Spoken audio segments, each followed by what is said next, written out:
share the typical 100 questions and answers actually about the CSCS. What type of CSCS cards I need to be on site? How can I prepare for the CITB test? The principal contractor here in the UK, they do require a CSCS card to be on the construction site.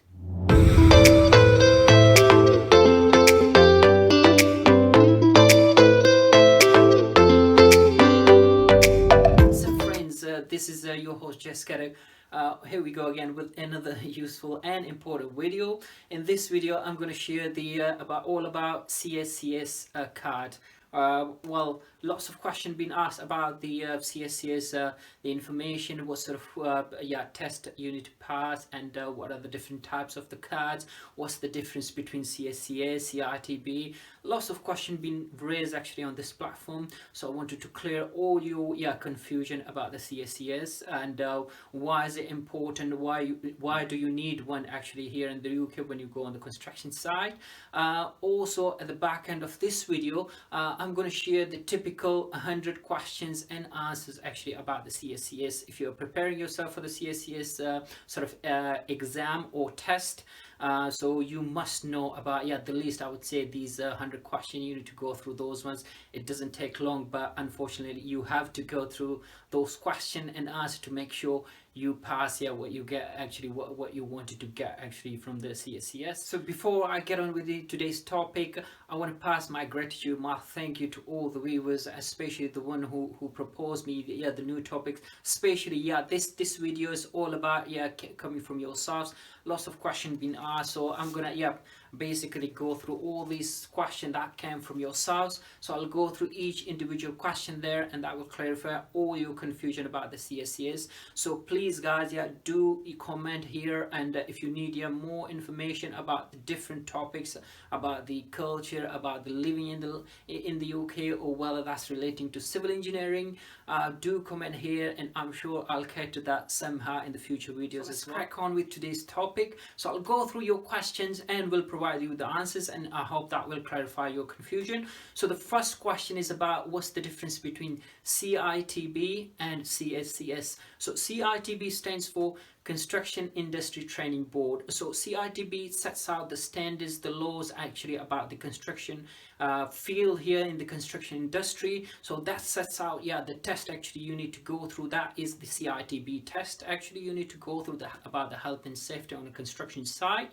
The CSCS stands for Construction Skills Certification Scheme. So once you have actually cleared the test, which is the CITB standard test, then you need to apply for the CSCS card, similar to the one I have here. So this is one of the type of cards you will receive depending on your role on site. That's how you get the CSCS cards. Once you clear the test from CITB, then you have to apply for the CSCS card, and that's how you get. Question number 2. What is CSCS card for? So the card provides a proof that individual has the appropriate training to work on site. This ensures that the workforce are appropriately qualified. In addition, the card plays its part in improving the standards and safety on the construction site. Question number 3. Do I need a CSCS card to go on site? So the answer is CSCS card is not a legislative requirement. It's not required by the law. It is entirely up to the principal contractor or the client whether that requires a CSCS card to be on site. I must add here, most of the principal contractor here in the UK, they do require a CSCS card to be on the construction site. Question number 4. What are the different types of CSCS cards? So they are differentiated on the colors. Actually, there are different types of cards available. So they range from a green, a red, a blue, black, gold and white actually. So it depends on your role. So for instance, the green one, if you're going for a labor job on site, so you need a green one. The blue one is the one for skilled worker. Similarly, if you need basically to be on supervisor on the construction site, you need a red one. And then for the managers, you need a black one. And for the professional qualified, if you are a degree holder, then you need a white one, similar to this one, the one. Number 5. what type of CSCS cards I need to be on site. So it depends on your role actually. If you're going for a labor job basically to be on site, so you need a green one. If you are a qualified person, a degree holder, so you should go straight onto the white one. So it depends on your role. If you are a skilled worker, then you need a blue one. Similarly, yeah, the red one, actually there are different categories in the red ones as well. So if you're a trainee or apprentice, so there are different categories there as well. So you go for the red one with the trainee, red one with a apprentice, and then even the supervisors as well. There's, if you go the NVQ levels, yeah, higher up, so you go for the red one, yeah, the supervisor there as well. So it depends entirely on your requirements, what sort of role you have on site, so you can apply accordingly to the relevant. Number 6, how long the CSCS card valid for. So the validity ranges between 1 year up to 5 years. Majority of them are valid for 5 years. In particular, I would say, yeah, this one is valid for 5 years, but the red one, they had 1 year validity as well, so you have to change basically, or you reapply for a new card if you expires, yeah, before you expires, yeah, the card. So validity is suspended between 1 year up to 5 years. The expiry date generally is noted actually on the card itself, so similar to this one, so it will be noted on the card. Question number 7, how can I book a CITB test and obtain a CSCS card? So for the CITB test, it's simply go online on the CITB website and you can book your test online. You need to make sure you prepare for the test. The results you get straight away once you finish your test.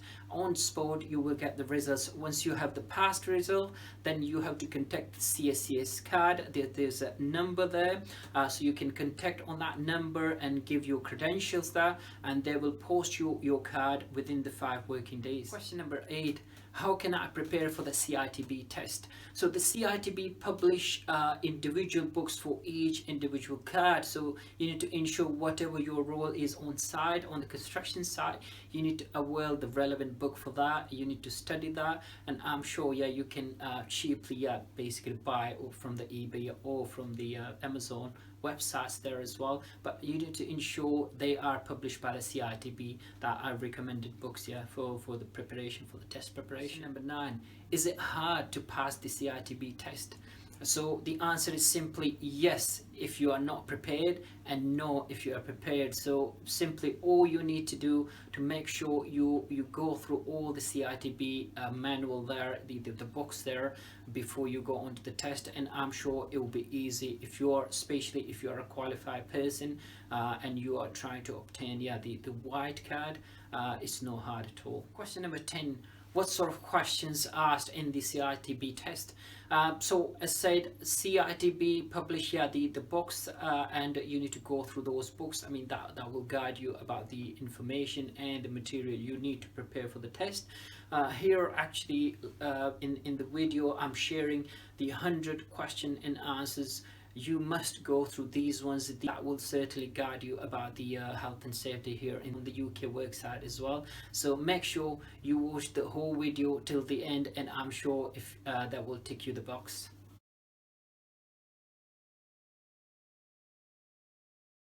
1. Before work starts in a confined space, how should the air be checked?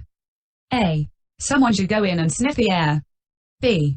The air should be tested with a meter. C. Someone should look around to see if there is toxic gas. D. The air should be tested with a match to see if it stays alight. The correct answer is B. The air should be tested with a meter. Question 2.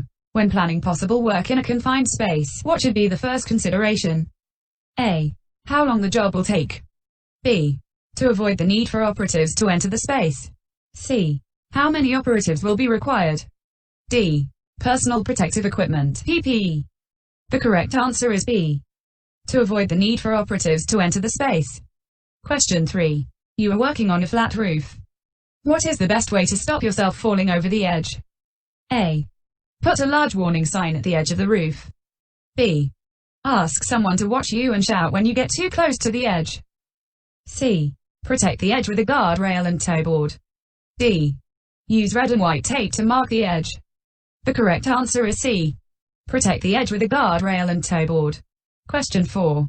You find that you cannot do a job as the method statement says you should. What do? A. Make up your own way of doing the job. B. Do not start work until you have talked with your supervisor. C. Ask your workmates how they think you should do the job. D. Contact the health and safety executive HSE. The correct answer is B. Do not start work until you have talked with your supervisor. Question 5. Which of the following precautions should be taken to prevent a dumper from falling into an excavation when tipping material into it? A. Dumpers kept 5 meters away from the excavation. B. Stop blocks provided parallel to the trench appropriate to the vehicle's wheel size. C. Dumper drivers required to judge the distance carefully or given stop signals by another person. D. Cones or signage erected to indicate safe tipping point. The correct answer is B. Stop blocks provided parallel to the trench appropriate to the vehicle's wheel size. Question 6. Which one of the following factors must be considered when providing first aid facilities on site? A. The cost of first aid equipment. B. The hazards, risks and nature of the work carried out. C. The difficulty in finding time to purchase the necessary equipment. D. The space in the site office to store the necessary equipment. The correct answer is B. The hazards, risks and nature of the work carried out. Question 7. Why should you try to use battery-powered tools rather than electrical ones? A. They are cheaper to run. B. They will not give you an electric shock. C. They will not give you hand-arm vibration. D. They do not need to be tested or serviced. The correct answer is B. They will not give you an electric shock. Question 8. The monitoring and controlling of health and safety procedures can be either proactive or reactive. Proactive monitoring means A. Ensuring that staff always do the work that they have been instructed to do safely. B. Deciding how to prevent accidents similar to those that have already occurred. C. Looking at the work to be done, what could go wrong and how it could be done safely. D. Checking that all staff read and understand all health and safety notices. The correct answer is C. Looking at the work to be done, what could go wrong and how it could be done safely.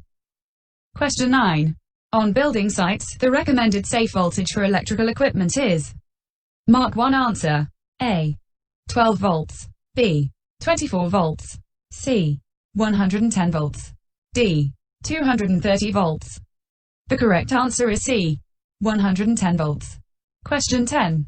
How should cylinders containing liquefied petroleum gas (LPG) be stored on site? A. In a locked cellar with clear warning signs. B.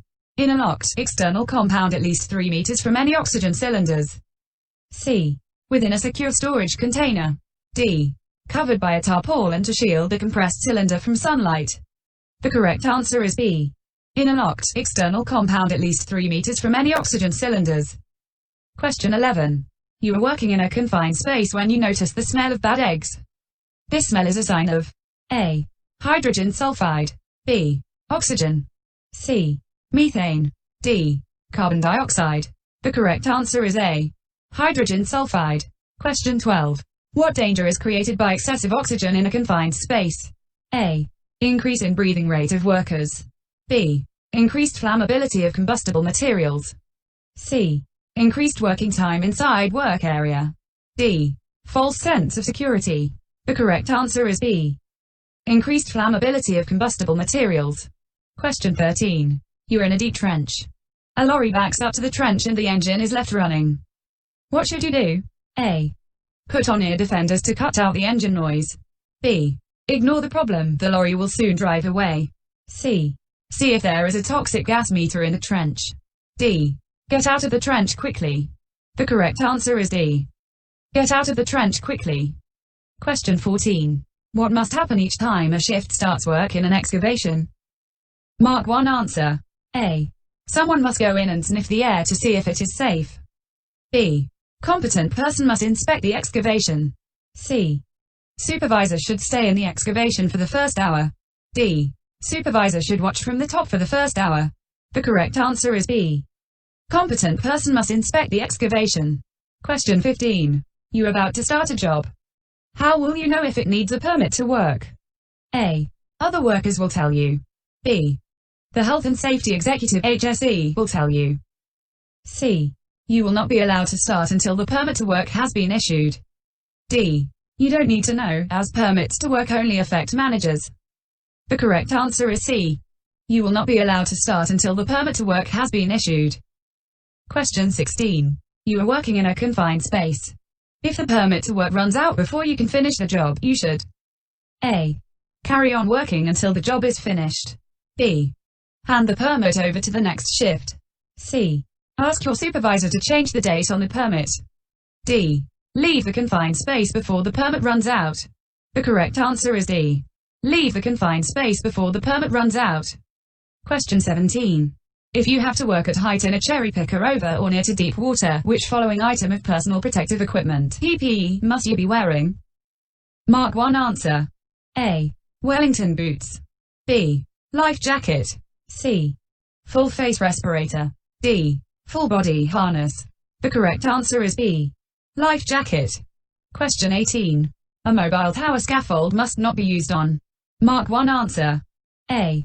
Soft or uneven ground. B. A paved patio. C. An asphalt road. D. A smooth concrete path. The correct answer is A. Soft or uneven ground. Question 19. You need to use a mobile tower scaffold. The wheel brakes do not work. What should you do? A. Use some wood to wedge the wheels and stop them moving. B. Do not use a tower. C. Only use the tower if the floor is level. D. Get someone to hold the tower while you use it. The correct answer is B. Do not use the tower. Question 20. A crane has to do a difficult lift. The signaller asks you to help, but you are not trained in plant signals. What should you do? A. Politely refuse and explain you don't know how to signal. B. Start giving signals to the crane driver. C. Only help if the signaller really can't manage alone. D. Ask the signaller to show you what signals to use. The correct answer is A. Politely refuse and explain you don't know how to signal. Question 21. The minimum level of first aid cover required at any workplace is an appointed person. Which of the following would you expect the appointed person to carry out? A. Provide most of the care normally carried out by a first aider. B. Provide all of the care normally provided by a first aider. C. Contact the emergency services and direct them to the scene of an accident. D. Only apply splints to broken bones. The correct answer is C. Contact the emergency services and direct them to the scene of an accident. Question 22. Why may a young person be more at risk of having accidents? A. Legislation does not apply to anyone under 18 years of age. B. They are usually left to work alone to gain experience. C. They have less experience and may not recognize danger or understand fully what could go wrong.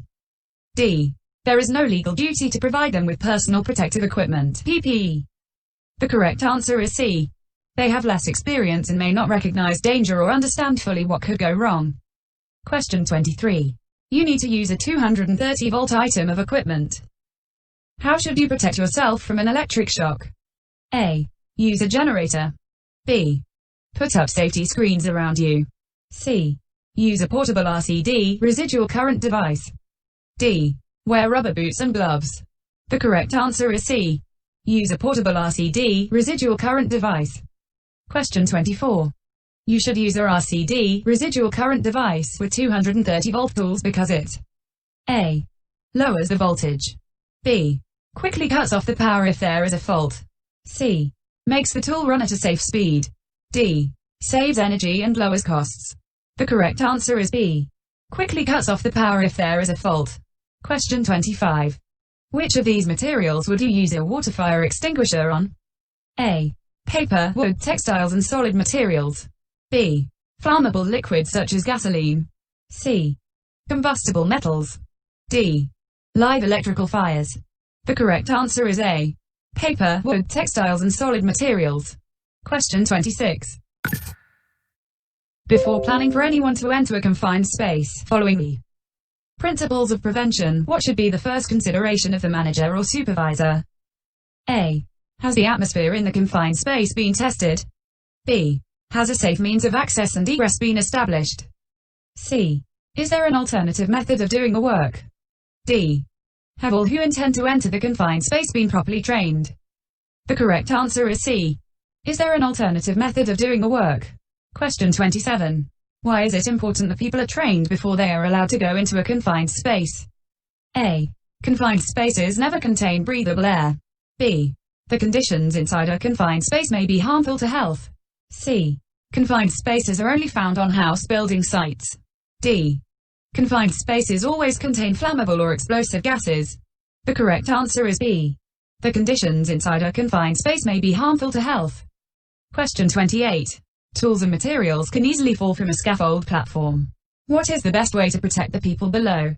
A. Make sure they are wearing safety helmets. B. Tell them you will be working above them. C. Use brick guards to stop any items falling below. D. Tell the people below to stop work and clear the area. The correct answer is C. Use brick guards to stop any items falling below. Question 29. You are working in an excavation. If you see the side supports move, you should A. Keep watching to see if they move again. B. Make sure that you and others get out quickly. C. Do nothing as the sides move all the time. D. Work in another part of the excavation. The correct answer is B. Make sure that you and others get out quickly. Question 30. You're in a confined space when the gas alarm sounds. You have no respiratory protective equipment, RPE. What should you do? A. Switch off the alarm. B. Get out of the confined space quickly. C. Carry on working but do not use electrical tools. D. Carry on working but take plenty of breaks in the fresh air. The correct answer is B. Get out of the confined space quickly. Question 31. You need to walk through sludge at the bottom of a confined space. Which of these is not a hazard? A. The release of oxygen. B. The release of toxic gases. C. Slips and trips. D. The release of flammable gases. The correct answer is A. The release of oxygen. Question 32. Which category does titanium and aluminium materials fall under? A. Category C. B. Category A. C. Category F. D. Category D. The correct answer is D. Category D. Question 33. If you have to work in a hearing protection zone, you must A. Not make any noise. B. Wear the correct hearing protection at all times. C. Take hearing protection with you in case you need to use it. D. Wear hearing protection if the noise gets too loud for you. The correct answer is B. Wear the correct hearing protection at all times. Question 34. If there is sludge at the bottom of a confined space, you should A. Go in and then step into the sludge to see how deep it is. B. Throw something into the sludge to see how deep it is. C. Put on a disposable face mask before you go in. D. Have the correct respiratory protective equipment, RPE, and training before you go in. The correct answer is D. Have the correct respiratory protective equipment, RPE, and training before you go in. Question 35. You're in a deep trench and start to feel dizzy. What should you do? A. Get out, let your head clear and then go back in again. B. Carry on working and hope that the feeling will go away. C. Make sure that you and any others get out quickly and report it. D. Sit down in the trench and take a rest. The correct answer is C. Make sure that you and any others get out quickly and report it. Question 36. When must an accident be recorded in the site's accident book? A. Only when an accident causes injury to a worker while at work. B. Only when a person is injured and will be off work for more than 3 days. C. Only when an accident causes damage to plant or equipment. D. Only when a person breaks a major bone or is concussed. The correct answer is A. Only when an accident causes injury to a worker while at work. Question 37. Which of these does not have to be recorded in the accident book? A. Your national insurance number. B. The date and time of your accident. C. Details of your injury. D. Your home address. The correct answer is A. Your national insurance number. Question 38. When must you record an accident in the accident book? A. If you are injured in any way. B. Only if you have to be off work. C. Only if you have suffered a broken bone. D. Only if you have to go to hospital. The correct answer is A. If you are injured in any way. Question 39. A confined space is defined as A. Having limited way out. B. Not designed for continuous occupancy. C. Open space. D. All of the above. The correct answer is A. Having limited way out. Question 40. In an emergency, an assembly point is the A. Site manager's office. B. Place of the incident or accident. C. Welfare facilities. D. Specified place to gather after an evacuation. The correct answer is D. Specified place to gather after an evacuation. Question 41. You can help prevent accidents by A. Reporting unsafe working conditions. B. Becoming a first aider. C. Knowing where the first aid kit is kept. D. Knowing how to get help quickly. The correct answer is A. Reporting unsafe working conditions. Question 42. What is a toolbox talk? A. A short training session on a particular safety topic. B. A talk that tells you where to buy tools. C. Your first training session when you arrive on site. D. A sales talk given by a tool supplier. The correct answer is A. A short training session on a particular safety topic. Question 43. How would you expect to find out about site health and safety rules when you first arrive on site? A. During site induction. B. In a letter sent to your home. C. By reading your employer's health and safety policy. D. By asking others on the site. The correct answer is A. During site induction. Question 44. When is it advisable to take precautions to prevent the fall of persons, plant or materials into an excavation? A. At all times. B. When the excavation is 2 meters or more deep. C. When the excavation is 1.2 meters or more deep. D. When there is a risk from an underground cable or other service. The correct answer is A. At all times. Question 45. You need to stack materials on a working platform. What is the best way to stop him falling over the toe board? A. Fit brick guards or netting to the edge. B. Put a warning sign on the stack. C. Build the stack so that it leans away from the edge. D. Cover the stack with polythene. The correct answer is A. Fit brick guards or netting to the edge. Question 46. When using a CO2 fire extinguisher, you should be aware that the nozzle will become A. Very hot. B. Very cold. C. Warm. D. Slightly cold. The correct answer is B. Very cold. Question 47. Which color coding does foam fire extinguishers fall under? A. Red. B. Blue. C. Cream. D. Black. The correct answer is C. Cream. Question 48. The color coding for a dry powder fire extinguisher is A. Blue. B. Cream. C. Red. D. Black. The correct answer is A. Blue. Question 49. Which 2 types of fire extinguishers should you avoid using in confined spaces? Choose 2 answers. A. Dry powder. B. Water. C. CO2. D. Foam. E. Wet chemical. The correct answer is A and C. Dry powder and CO2. Question 50. Which of these fire extinguisher is most suitable for electrical fires? A. CO2. B. Water. C. Wet chemical. D. Foam. The correct answer is A. CO2. Question 51. Which of the following is not a class of material? A. Wood. B. Paper. C. Propane. D. Plastic. The correct answer is C. Propane. Question 52. You are in a confined space. If the level of oxygen drops, A. Your hearing could be affected. B. There is a high risk of fire or explosion. C. You could become unconscious. D. You might get dehydrated. The correct answer is C. You could become unconscious. Question 53. Which types of fire extinguishers were designed specifically for tackling Class F fires? A.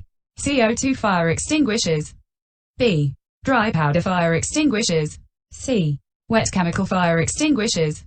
D. Water fire extinguishers. The correct answer is C. Wet chemical fire extinguishers. Question 54. Besides a CO2 fire extinguisher, which type of fire extinguisher can you use on electrical fires? A. Wet chemical fire extinguisher. B. Foam fire extinguisher. C. Dry powder fire extinguisher. D. Water fire extinguisher.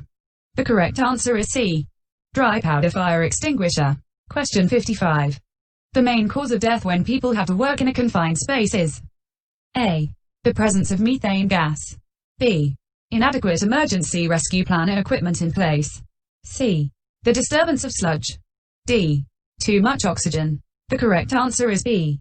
Inadequate emergency rescue plan and equipment in place. Question 56. You are in a confined space. If the level of oxygen drops, A. There is a high risk of fire or explosion. B. Your hearing could be affected. C. You could become unconscious. D. You might get dehydrated. The correct answer is C. You could become unconscious. Question 57. You are in a deep trench and start to feel dizzy. What should you do? A. Carry on working and hope that the feeling will go away. B. Sit down in the trench and take a rest. C. Get out, let your head clear and then go back in again. D. Make sure that you and any others get out quickly and report it. The correct answer is D. Make sure that you and any others get out quickly and report it. Question 58. You are working in a confined space when you notice the smell of bad eggs. This smell is a sign of A. Oxygen. B. Hydrogen sulphide. C. Methane. D. CO2. The correct answer is B. Hydrogen sulphide. Question 59. You are working in an excavation. If you see the side supports move, you should A. Do nothing as the sides move all the time. B. Work in another part of the excavation. C. Keep watching to see if they move again. D. Make sure that you and others get out quickly. The correct answer is D. Make sure that you and others get out quickly. Question 60. If you see a dumper being driven too fast, you should A. Keep out of its way and report the matter. B. Try to catch the dumper and speak to the driver. C. Report the matter to the police. D. Do nothing. Dumpers are allowed to go above the site speed limit. The correct answer is A. Keep out of its way and report the matter. Question 61. You need to walk through sludge at the bottom of a confined space. Which of these is not a hazard? A. The release of oxygen. B. The release of toxic gases. C. Slips and trips. D. The release of flammable gases. The correct answer is A. The release of oxygen. Question 62. Work in a confined space usually needs 3 safety documents, a risk assessment, a method statement and A. A company health and safety policy. B. A cost quotation. C. A written contract for the work. D. A permit to work. Enter. The correct answer is D. A permit to work. Enter. Question 63. What is the main reason for having a person positioned immediately outside a confined space whilst work is taking place inside it? A. To get the rescue plan underway in an emergency. B. To supervise the work taking place inside the confined space. C. To check compliance with the method statement. D. To carry out a risk assessment for the work. The correct answer is A. To get the rescue plan underway in an emergency. Question 64. You are in a deep trench. A lorry backs up to the trench and the engine is left running. What should you do? A. Ignore the problem, the lorry will soon drive away. B. Try to give hand signals to the driver. C. See if there is a toxic gas meter in the trench. D. Get out of the trench quickly. The correct answer is D. Get out of the trench quickly. Question 65. You are working in a confined space. If the permit to work runs out before you can finish the job, you should A. Carry on working until the job is finished. B. Hand the permit over to the next shift. C. Ask your supervisor for a new permit. D. Carry on working until the job is finished. The correct answer is C. Ask your supervisor for a new permit. Question 66. Why is it important that people are trained before they are allowed to go into a confined space? A. The conditions inside a confined space may be harmful to health. B. Confined spaces always contain flammable or explosive gases. C.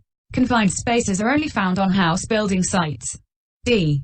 Confined spaces never contain breathable air. The correct answer is A. The conditions inside a confined space may be harmful to health. Question 67. Which of these is not a danger that is associated with confined spaces? A. Fire and explosions. B. Unhygienic surfaces. C. Liquids and solids. D. Oxygen deficiency. The correct answer is B. Unhygienic surfaces. Question 68. Which of these would not be defined as a confined space? A. Ductwork. B. Open-top chambers. C. Cold storage rooms. D. A portable food vendor cart. The correct answer is D. A portable food vendor cart. Question 69. What is the main objective of carrying out an accident investigation? A. To find out who is at fault. B. To find out the causes in order to prevent it happening again. C. To find out the cost of any damage that occurred. D. To record what injuries were sustained. The correct answer is B. To find out the causes in order to prevent it happening again. Question 70. What is the biggest cause of long-term health issues in the construction industry? A. Being struck by a vehicle. B. Breathing in hazardous dust and fumes. C. Loud noise. D. Slipping and tripping. The correct answer is B. Breathing in hazardous dust and fumes. Question 71. If you use a power tool to cut or grind materials, why must the dust be collected and not allowed to get into the air? A. Most dust can be harmful if breathed in. B. The tool will go faster if the dust is collected. C. To save time and avoid having to clear up the mess. D. You do not need a machine guard if the dust is collected. The correct answer is A. Most dust can be harmful if breathed in. Question 72. You have been asked to do some work that will create dust. What should you do? Give one answer. A. Start work. No controls are needed as dust cannot cause serious harm or injury. B. Use equipment to eliminate or reduce the dust and wear the correct personal protective equipment (PPE). C. Work for short periods at a time. D. You should not do the work. Dust is highly dangerous. The correct answer is B. Use equipment to eliminate or reduce the dust and wear the correct personal protective equipment (PPE). Question 73. Being exposed to which of these items will not cause lung infections or diseases? A. Bird feces. B. Strong odors. C. Asbestos fibers. D. Silica in dust form. The correct answer is B. Strong odors. Question 74. When is site transport allowed to drive along a pedestrian route? A. During meal breaks. B. If it is the shortest route. C. Only if necessary and if all pedestrians are excluded. D. Only if the vehicle has a flashing yellow light. The correct answer is C. Only if necessary and if all pedestrians are excluded. Question 75. A large fire has been reported. You have not been trained to use fire extinguishers. You should A. Put away all your tools and then go to the assembly point. B. Report to the site office and then go home. C. Go straight to the assembly point. D. Leave work for the day. The correct answer is C. Go straight to the assembly point. Question 76. If you discover a fire, the first thing you should do is A. Put your tools away. B. Finish what you are doing, if it is safe to do so. C. Try to put out the fires. D. Raise the alarm. The correct answer is D. Raise the alarm. Question 77. How would you expect to be told about the site traffic rules? A. During site induction. B. By a health and safety executive HSE inspector. C. By a note on a notice board. D. In a letter sent to your home. The correct answer is A. During site induction. Question 78. You see a driver refueling an excavator. Most of the diesel is spilling onto the ground. What is the first thing you should do? A. Tell your supervisor the next time you see them. B. Tell the driver immediately. C. Look for a spillage kit immediately. D. Do nothing, the diesel will eventually seep into the ground. The correct answer is B. Tell the driver immediately. Question 79. An excavator has just stopped work. Liquid is dripping and forming a small pool under the back of the machine. What could this mean? A. It is normal for fluids to vent after the machine stops. B. The machine is hot so the diesel has expanded and overflowed. C. Someone put too much diesel into the machine before it started work. D. The machine has a leak and could be unsafe. The correct answer is D. The machine has a leak and could be unsafe. Question 80. An excavation must be supported if A. It is more than 1.2 meters deep. B. It is more than 5 meters deep. C. There is a risk of the sides falling in. D. Any buried surfaces cross the excavation. The correct answer is C. There is a risk of the sides falling in. Question 81. A forklift truck is blocking the way to where you want to go on site. It is lifting materials onto a scaffold. What should you do? A. Only walk under the raised load if you're wearing a safety helmet. B. Catch the driver's attention and then walk under the raised load. C. Start to run so that you are not under the load for very long. D. Wait or go around but never walk under a raised load. The correct answer is D. Wait or go around but never walk under a raised load. Question 82. You must not walk behind a lorry when it is reversing because A. Most lorries are not fitted with mirrors. B. The driver is unlikely to know you are there. C. Most lorry drivers aren't very good at reversing. D. You will need to run, not walk, to get past it in time. The correct answer is B. The driver is unlikely to know you are there. Question 83.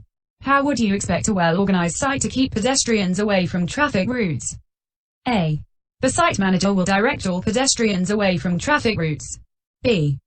The traffic routes will be shown on the health and safety law poster. C. There will be barriers between traffic and pedestrian routes. D. There is no need to keep traffic and pedestrians apart. The correct answer is C. There will be barriers between traffic and pedestrian routes.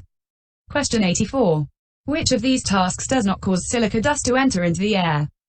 A. Sawing wood. B. Cutting stones and blocks. C. Demolition of concrete floors or screeds. D. Sweeping up rubble. The correct answer is A. Sawing wood. Question 85. Someone near you is using noisy equipment and you have no hearing protection. What should you do? A. Ask them to stop what they are doing.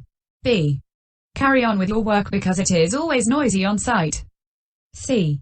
Leave the area until you have the correct personal protective equipment (PPE). D. Speak to the other person's supervisor. The correct answer is C. Leave the area until you have the correct personal protective equipment (PPE). Question 86. After working with noisy equipment you have a ringing sound in your ears. What does this mean? A. Your hearing has been temporarily damaged. B. You have also been subjected to vibration. C. You are about to go down with the flu. D. The noise level was high but acceptable. The correct answer is A. Your hearing has been temporarily damaged. Question 87. The high levels of solvents in some paints and resins can cause A. Headaches, dizziness and sickness. B. Lung problems. C. Effects on other parts of your body. D. All of these answers. The correct answer is D. All of these answers. Question 88. Which of these activities does not create silica dust, which is harmful if breathed in? A. Sawing timber and plywood. B. Cutting curbs, stone, paving slabs, bricks and blocks. C. Breaking up concrete floors and screeds. D. Chasing out walls and mortar joints or sweeping up rubble. The correct answer is A. Sawing timber and plywood. Question 89. Which of the following do you need to do to ensure that your mask works? A. Check it's the correct type needed. B. Pass a face fit test wearing the mask. C. Check you are wearing it correctly. D. All of these answers. The correct answer is D. All of these answers. Question 90.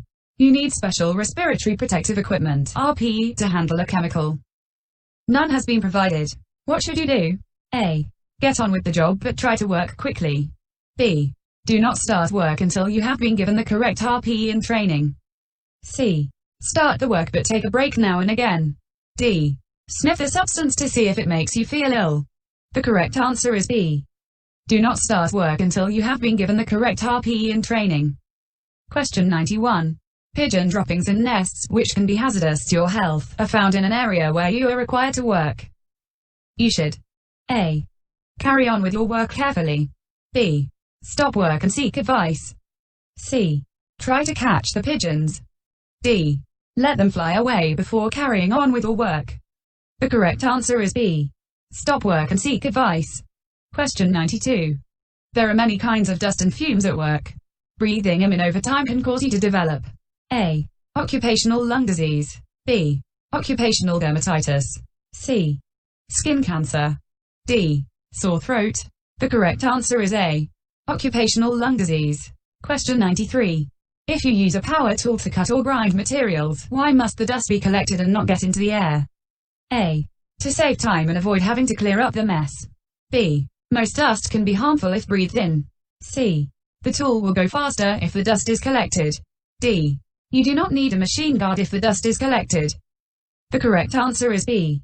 Most dust can be harmful if breathed in. Question 94. When using water to keep dust down when cutting, you must ensure A.